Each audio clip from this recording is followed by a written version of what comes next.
All right, folks, so today we're going to talk around one of my favorite topics, toroids. It's going to be a little bit of a technical conversation. I'm going to try to make it as simple as I can, and I'm going to make it as consumable as I can. But the reason I want to talk about this is there's been some talk around core selection in different antennas or different products that are out there. And a lot of people say things like, hey, it just works. It works, so it must be good. But when you're building antennas or designing filters or anything that uses a toroidal transformer, there's some considerations that need to be made. And those considerations vary around the size of the toroid, the material that the toroid's made up of, and then the winding style that you're using in order to transform your impedance ratio. So there's a lot of things to take in consideration. A lot of things are really important, and we're going to talk through them today. One of the first things I want to do is going to be kind of a hands-on practical demonstration. And for that, what I've done is I've taken 4 cores, and let me get these out of the way. These 4 cores here, I have 2 powdered iron cores and I have 2 ferrite cores. This is a type 2, this is a type 6, and this is a mix 43, and this one's a mix 61. Now, one of the main characteristics around toroids that I want to talk around today is permeability. And permeability is the ability for the core to generate magnetic flux and the strength of the magnetic flux that it generates.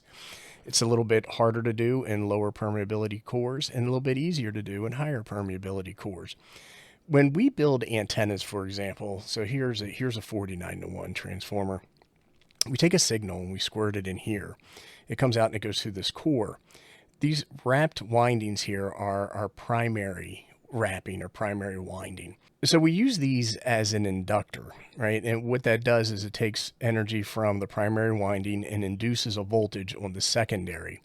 And it does this through magnetic flux transfer. So you want a lot of flux to be able to do this. Every successful project starts with a strong foundation. Start yours with PCBWay.com. Trusted by engineers, hobbyists, and innovators worldwide, PCBWay offers high-quality PCB manufacturing and assembly, backed by fast turnaround and global delivery. From a single prototype to a full production run, PCBWay.com gives you the tools, support, and value to build with confidence. Visit PCBWay.com today and bring your ideas to life. Now, what can happen with a poorly designed antenna core, whether that's the winding style, the number of windings, or the core material itself, is that these things can actually act like a capacitor, not an inductor.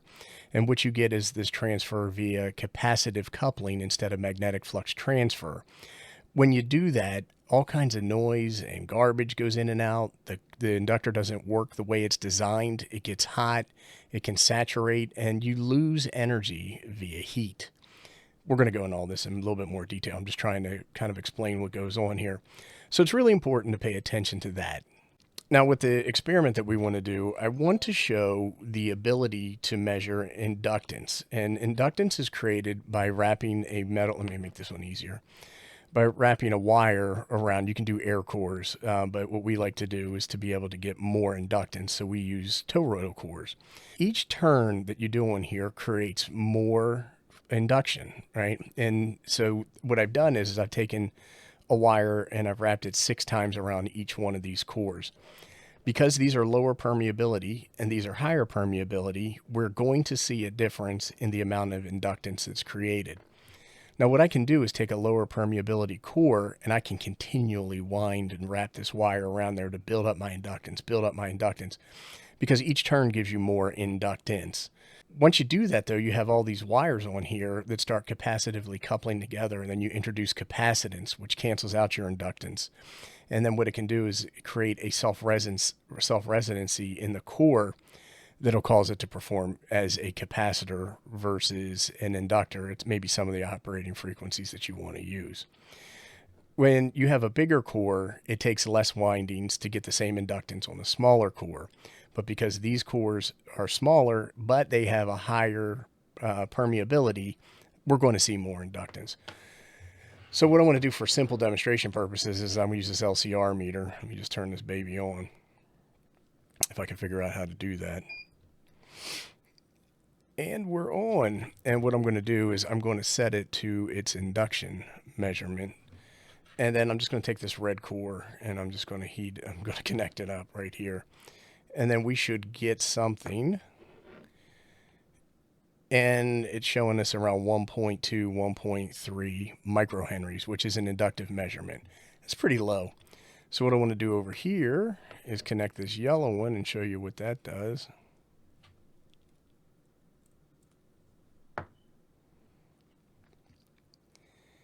And we're around 1.2 as well. I believe these both have a permeability score of 10, somewhere right around there. That doesn't mean that these cores are bad. What it means is that they work better in a more narrow bandwidth configuration versus a broadband configuration. Ferrite typically works better more broadbanded, and that's why we use it in scenarios like this. It also creates a better magnetic field, and that's one of the reasons why we generally use those for antennas. But for things like filters, you want a very narrow Q circuit created. And so in those cases, these might be of a little bit better choice or solution. Let's go with the 61 core. So 61 cores, if I remember correctly, have a permeability score somewhere around 150. So we should see more inductance here once this thing settles out. And we do, so it's right around 3.6, 3.7. Now it dropped to 3.5 microhenries. And then finally, we're going to finish up with the 43 core. And the 43 core has a little bit higher inductance than the 61. I don't remember exactly what it is, but we're going to see a higher value here. We got around 18.8, 18.9 microhenries. So this one has the highest permeability of the cores that we just tested. Now with this meter, what we're doing is that we're measuring inductance at a particular frequency at 1 kilohertz, which is very low. When we operate in our amateur radio circuits that we build, when we use those, we're operating over a very, very wide frequency range. So you need to know what the inductance is for each frequency. So one of the things I do is I can take one of these wrapped like this, or just a 4901 that I have here, hook it up to this little adapter, connect that into my nano VNA and get a reading. Let me pull up one of those real quick so we can take a look at that. And so what we have here is a display from my nano VNA. And what I did was I tested one of the cores, I believe it was the 43. And I ran it from a sweep from 3 megahertz all the way up to 30 megahertz, the HF band from 80 to 10 meters. And then I have markers set up at various frequencies along the way. And you can see what we have is particular measurements. So right here at 1, so this would be 3.5756 megahertz, we had 3.69 microhenries. And this core stays inductive through the entire sweep. And that would make it a good candidate for using for something like an end-fed half-wave antenna. So what we have here is a core from an antenna that I recently tested, and it didn't perform well. And when I did the video, a lot of people were responding in the comments saying, hey, it's not the wrong core, it's not the wrong winding, it works, you made contacts. Well, I did, but I made those contacts at a cost because this core didn't act the way it should. It introduced noise and was very lossy. People want to debate that, and they're like, if it works, it works. Well, what you should really be doing is using antennas and cores that are designed for the purpose that you're intending to use them for, and then that way you get better performance, less lost power, which costs you time and money, and they perform better. So what we have here is a measurement of the induction on the primary winding of that core that I just showed you. And where it becomes a little bit problematic is that if you look at marker number 1, this is for the 80 meter band. Now that antenna was designed for 40 through 10, so 80 meters is not really a good, the manufacturer could say, hey, it wasn't designed for that. But when you take a look at this induction measurement, it really should be 4 times the characteristic impedance of your transmission line at a minimum. So that would put this somewhere around 200 ohms, hopefully more like 250, 300, 400, somewhere right around there. And what we have is 55 ohms. And so that's actually pretty low induction on that primary winding. If you jump down here to marker number 2, you can actually see that it's below the equator of the Smith chart at 7.158 megahertz, which is the 40 meter band, which is where it's intended to work. And we have 162 ohms, so you can be like, hey, that's better than 56. But this picofarad designation and the fact that it's below the equator shows that it's capacitive. So that means that it's acting as a capacitor and not an inductor. So an inductor induces voltage from the primary to the secondary. The capacitor couples current from the primary to the secondary. So they work a little bit differently. You still get impedance transformation, but the way that the current or the energy is moving from the primary to the secondary is less than ideal. It makes it a little bit harder to tune. The core works a little bit harder. It's a fixed core, not variable. It works a little bit harder and it generates heat and loss. Okay, so for this section of the video, what I wanted to do is move towards more of a slideshow presentation because it helps keep me on topic and will allow me to present the ideas and concepts that I want to present. So we're going to talk a little bit about understanding magnetic permeability. So for ham radio operators, magnetic permeability is more than a physics term. It's a cornerstone of effective RF circuit design. Magnetic permeability, represented by mu, that's that goofy looking U, tells us how easily magnetic fields form in a material. Higher permeability materials allow for stronger magnetic fields to build up for the same amount of current, enabling us to create inductors and transformers with fewer turns. We often deal with relative permeability, which is mu r, which compares a material's mu to that of free space, or an air-wound inductor. Knowing the relative permeability helps us choose between ferrites and powdered iron cores based on application needs, such as high-frequency filtering or handling high power without saturation. If you're designing a balun, a choke, an unon, or a broadband transformer, permeability tells you what mix to grab from your parts drawer. Misunderstanding this one parameter can mean a hot, inefficient core, or one that simply doesn't work.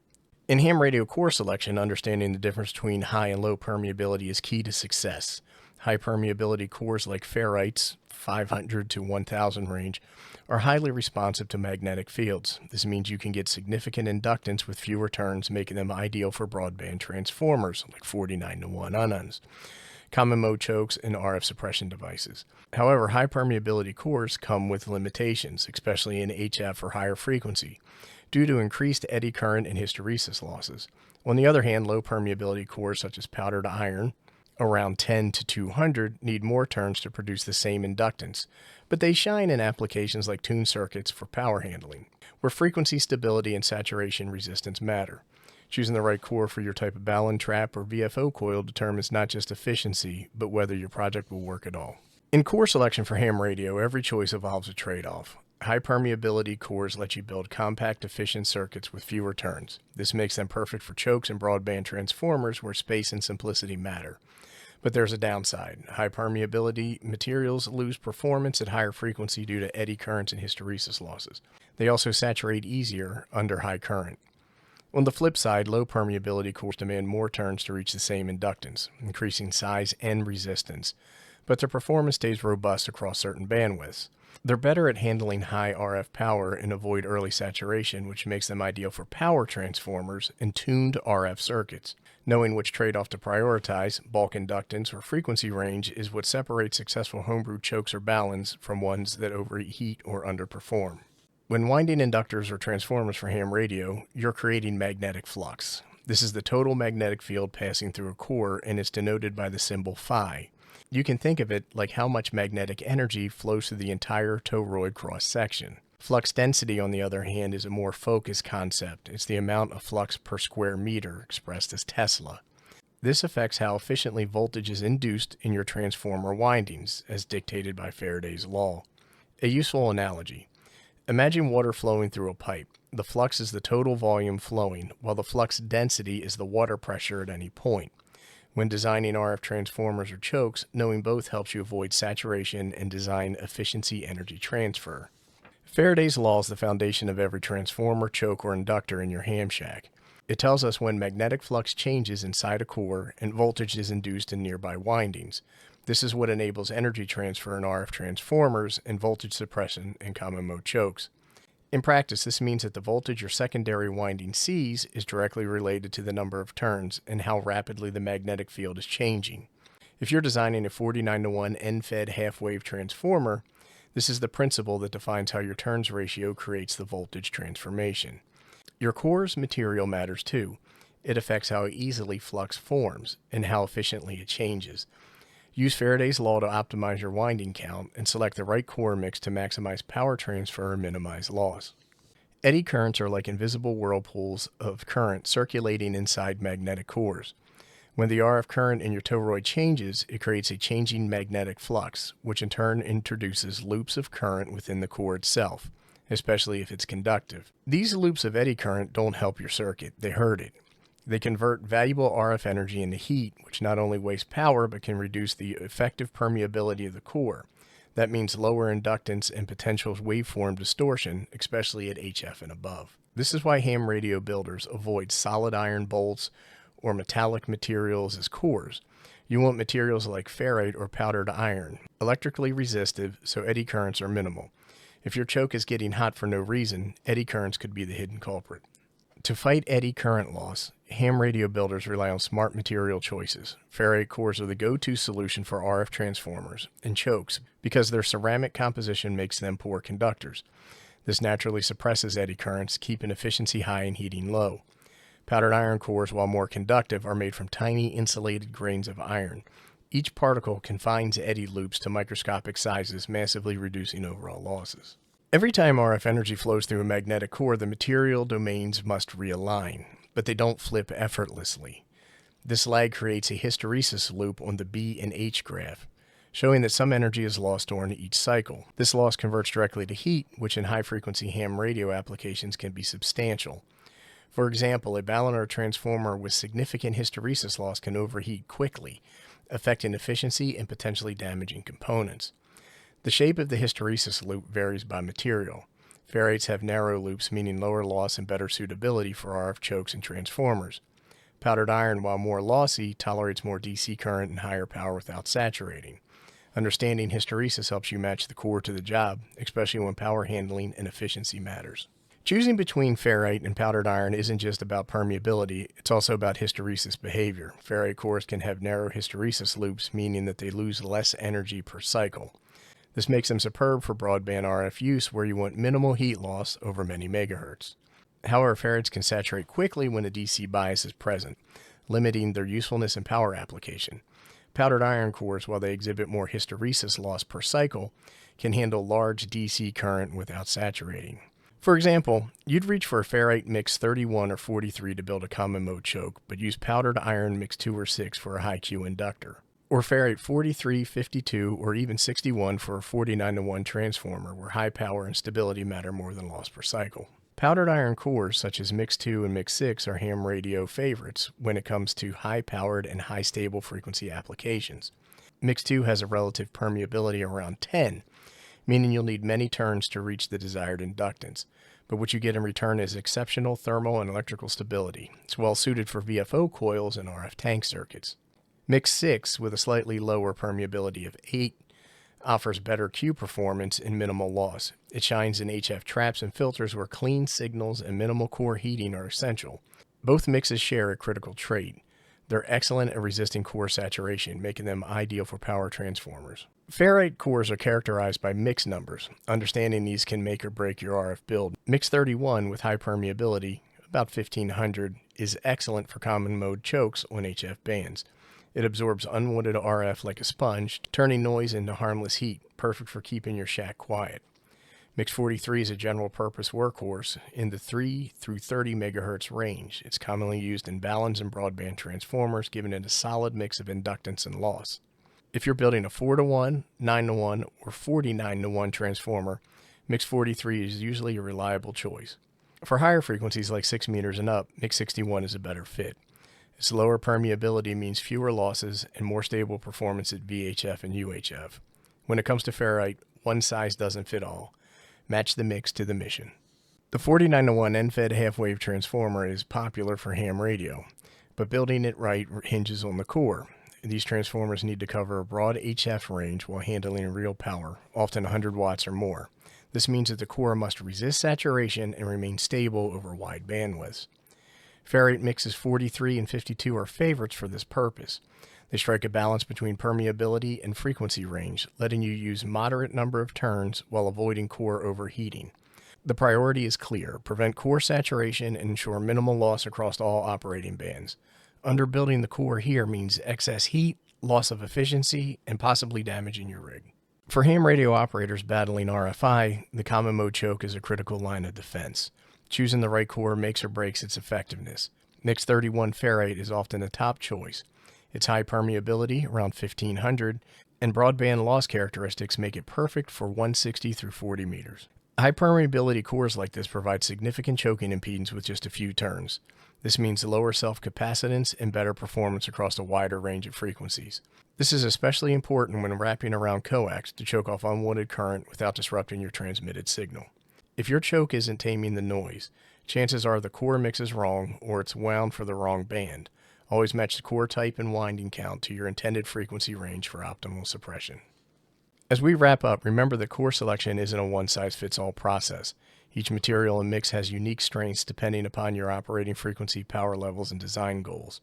Ferrite cores, especially mixes 31, 43, and 61, excel in broadband RF suppression and compact transformer builds thanks to their high permeability and loss behavior. Powdered iron cores like Mix 2 and 6 provide thermal stability and high-powered handling, making them better suited for high-Q inductors where saturation would otherwise kill performance. Above all, good design means understanding the magnetic behavior and loss mechanisms inside the core. Get that right, and your balance, chokes, and filters and transformers will perform at their best. And with that, I'd like to thank everybody for watching. If you have any questions, comments, suggestions, or recommendations, go ahead and post them below, and I'll do my best to respond.